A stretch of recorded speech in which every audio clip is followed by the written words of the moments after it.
नमस्कार मोर नाम रिंकू तालुकदार मैं इतना आহি उपस्थित হৈছোঁ कटन कलेज मोर पिछफाले चौहदটো চাওক এইটো হল कटन कलेज मैं जे गुवाहाटी महानगरीर ऊपर भिडिओ बनाई आसो এই ভিডিওত আপনার मोर कथाबूर बुझिबले हले आपनालोके एजन मानुहर विषये जानिब লাগিব बोलक आमी हेई मानुहजনৰ विषये कওঁ तेखेत एजन महान व्यक्ति হয় तेखेतर विषये यदि आपुनी जाने तेतिया हले आपुनी गुवाहाटीर A to Z बुझी पाबो बोलक आमी हेजन व्यक्तिर लगत चिनाकी कराई दि आसो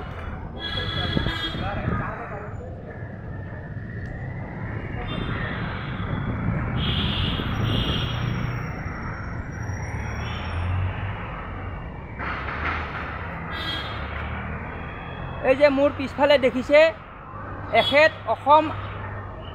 आधुनिक अहोमर माने एखेत हल महान पुरुष एखेतर विषय मैं आपनाक কৈ आसो एखेतर नाम हल मानिक चंद्र बरुवा तेखेतर जन्म होइसे 1851 सनत 4 सेप्टेम्बर तो तेखेत जन्म पाइছিলে अहोमर नगाँव जिल्लात और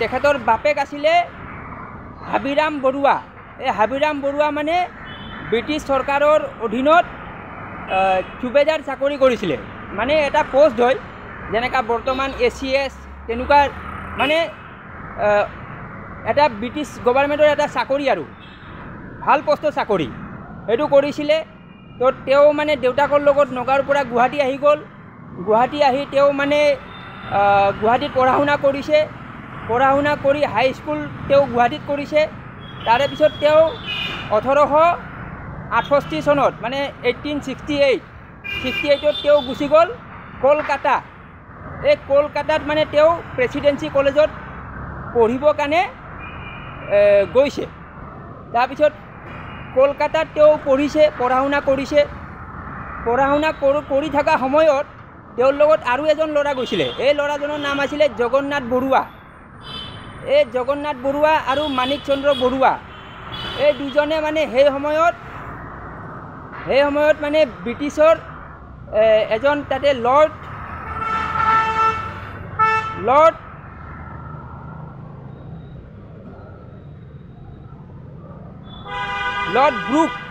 ब्रुक नाমৰ एजन माने लर्ड आছিলে माने भाइसरय आছিলে এই তেখেতক মানে মানে চিঠি লিখিছে এই মানিক চন্দ্র বৰুৱা আৰু জগন্নাথ বৰুৱাই চিঠি লিখিছে চিঠি লিখি কৈছে যে অসমত আহিব লাগে অসমত মানে আপুনি সম্পদবোৰৰ মানে সঠিক ব্যৱহাৰ কৰিব লাগে অসমৰ সম্পদবোৰৰ আৰু মানে অসমত ৰেল সেৱাৰ ব্যৱস্থা কৰিব লাগে এই চিঠিটো লিখিছিলে লৰ্ড ব্ৰুক और माने तेओ माने 1874 आहि गइছে অসমত এই চিঠিটো পোৱাৰ পিছত আৰু তেতিয়া মানে যিবিলাক বেংগলী মানুহ আছিল এই বেংগলী মানুহবিলাকে মানে এখেতক ঠাট্টা কৰিছিলে মানে এইবোৰ কথা আছে আৰু এখেত যেতিয়া মানে কলকাতাৰ পৰা পঢ়ি গুৱাহাটীত আহিলে তেতিয়া তেওঁ ব্ৰিটিছ চৰকাৰে এজন কমিশনাৰ আছিলে চিফ কমিশনাৰ तेर नाम आছিলে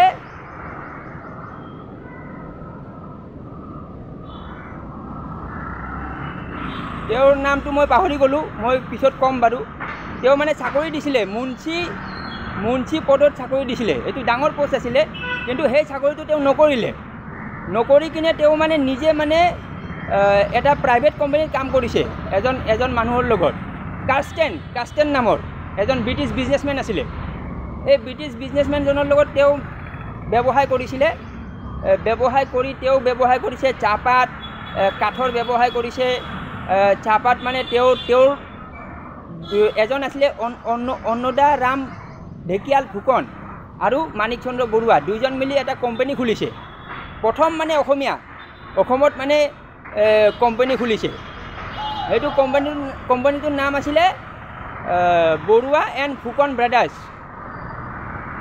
तेओ व्यवसाय करिले और तेओ माने एजन और ब्रिटिश अफिसार आছিলে এই ব্রিটিশ অফিসারজনক তেও অসমত ৰেল লাইন কৰিব লাগে বুলি তেওঁ চিঠিটো লিখিছিলে। যেতিয়া মানে ৰেল লাইনটো কৰিলে তেতিয়া তেওঁ মানে কাঠৰ ব্যৱসায়ো কৰিছিলে, কাঠৰ ব্যৱসায়। এই কাঠৰ ব্যৱসায় কৰোঁতে মানে কাঠটো মানে ছাপ্লাই দিছিলে, যিটো মানে ৰেল লাইন আছিলে। এই ৰেল লাইনটোত মানে তেওঁ কাঠৰ ছাপ্লাই তেওঁ দিছিলে। মাণিক চন্দ্ৰ বৰুৱা আৰু অন্নদাৰাম ঢেকিয়াল ফুকন, আৰু তেওঁলোকৰ কোম্পানীত মানে মেনেজাৰ হিচাপে চাকৰি কৰিছিলে ভোলানাথ বৰুৱা। এই মানুহজন মেনেজাৰ আছিলে। আৰু এজন আছিলে জয়ৰাম বৰদলৈ। তো মানে এইবোৰ কথা মই মানে যিখিনি জানি আছোঁ এইখিনি কৈ আছোঁ, আৰু মই যিমান জানিব চেষ্টা কৰিম তেওঁৰ বিষয়ে, তো ইমান আপোনালোকক জনাম। তো আজি এইখিনিয়ে জানি লওক। মই এখেতৰ ওপৰত আকৌ মই মানে কথা মানে কিমান জানিব পাৰোঁ চেষ্টা কৰি আপোনালোকক জনাম।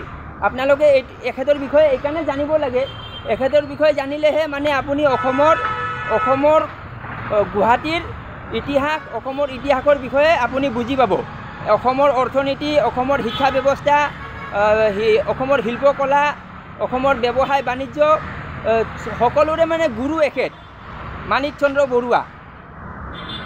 এখেত মানে হ'ল পিতৃপুৰুষ, মানে father of the modern Assam economics, Assam education, Assam business.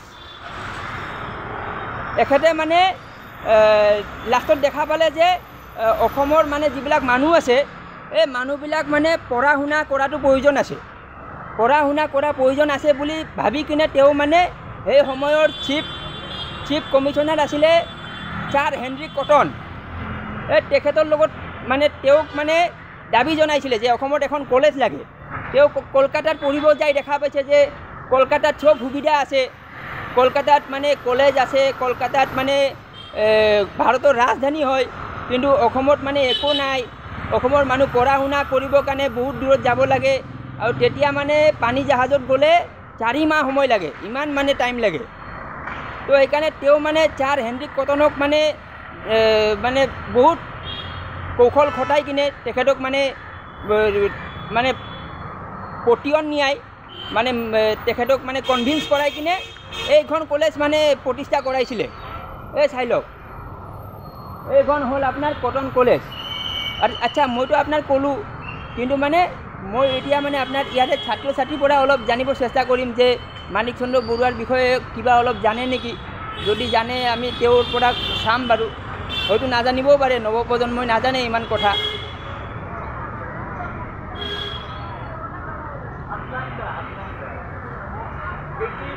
Excuse মি, আচ্ছা মই এই মাণিক চন্দ্ৰ বৰুৱাৰ ওপৰত ভিডিঅ' বনাইছোঁ, তো আপোনালোকে কিবা 2 এষাৰ ক'ব নেকি?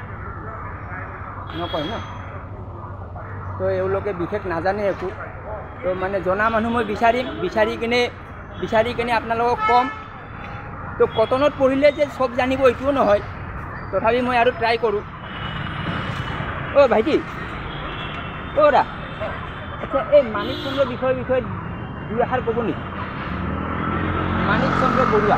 মাণিক চন্দ্ৰ বৰুৱাৰ প্ৰতিবেদন মতে মানে অসমৰ যেতিয়া প্ৰতিবেদন কৰিছিল, 1899 চন আছিল নেকি। সেই প্ৰতিবেদন মতে মানে তেতিয়া মানে অসমত এখন কলেজ স্থাপন হ'ব লাগে বুলি এখন প্ৰতিবেদন দিছিল লিখিত, আৰু তাৰ পিছতে মানে দেখিছে মানে অসমত কটন কলেজ স্থাপন কৰি আছে।